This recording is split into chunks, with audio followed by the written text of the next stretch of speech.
Hi, it's still Sunday. It's a little bit later in the day, still at the office, but I wanted to share something with you. I was asked to maybe bring some sports information, and this is sports, but maybe not exactly about the sport itself. I want to talk about Harrison Butker. I don't know if you know who that is. He's the kicker for the Chiefs. So by way of background, my daughter and her family live in the Kansas City area. They live on the Kansas side in Olathe, Kansas, and they all the kids at school and everything are Chiefs fans, so they kind of fall into that following the Chiefs thing. So I'm kind of in tune with some of the Chiefs stuff, and I came across Harrison Butker a few years ago when he came to Baton Rouge to be one of the speakers at the men's conference, and what he had to say was pretty profound. And then last year something even more profound happened. He was giving the commencement address at Benedictine College, and what I thought was very interesting is that he basically dug his heels in about Catholic things.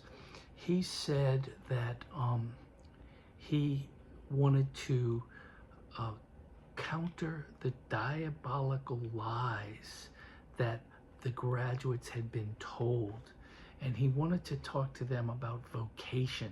And he talked about women and their vocation as wives, mothers, homemakers, and he specifically talked about how his wife, if you asked her, does she regret not having a professional quote-unquote career, she would say heck no, because her dream of a career was a mirage, because her real vocation was as a wife and mother. He went on to talk about masculinity, and he told the men, he says, don't be and don't apologize for being masculine. That's how gender identities get all screwed up, when people are told not to be what they really are. And he actually said that he's going to talk about Catholic pride, and he said not the wrong kind of pride, but the right kind. And I'm going to put my hat on here, and once again I'm going to say this is about making Catholics great, the individuals great again. So let's make Catholics great again. Let's stand up for our faith. He commented during his address that he wanted life after being in the Benedictine bubble to be one that they were prepared for, that they were going to get a lot of feedback from people that are not church people, that are living the wrong way. And he actually talked about things like abortion and contraception, and he said, you can't out-God God. God is the creator of life, and here we are trying to be God in a way, and it's a shame, because he was speaking truth, and he is unapologetically Catholic. And what happened that I was stunned by, the nuns associated with the college issued a statement, and they said that his speech did not represent the school or its founder's vision. Instead of promoting unity in the church and the nation and the world, his comments fostered division. That's sad when you have religious sisters who will not stand up for the Catholic faith. I thank God for the religious sisters that taught me in elementary school, because I didn't have a mother and a father. I was raised by my great-grandmother, who put me in Catholic school, and the nuns basically are responsible for infusing the faith in me by looking at the way they live their lives. And what's happened since then is a shame, because many of the religious orders of nuns are cratering, and that's because they've gone away from Catholicism. the ones that have embraced Catholicism, like the Dominican Sisters of Nashville and different ones, they're joyful, and their vocations are busting. Their convents are expanding. They don't have enough space for all the ladies that want to be religious sisters.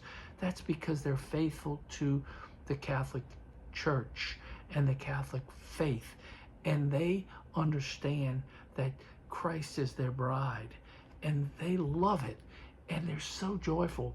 And it's amazing that the kids that go on the March for Life every year, they go in this long bus ride, and there's always priests and religious sisters and seminarians that go with them. And the girls that come back after having been with these religious sisters are excited about God, and they're excited to know women who are faith-filled and determined to live out their faith. Some of them even come back and say, I want to be like them, you know. And while going to a convent isn't for everybody, it's for some. And to know that you can go and be joyful is wonderful.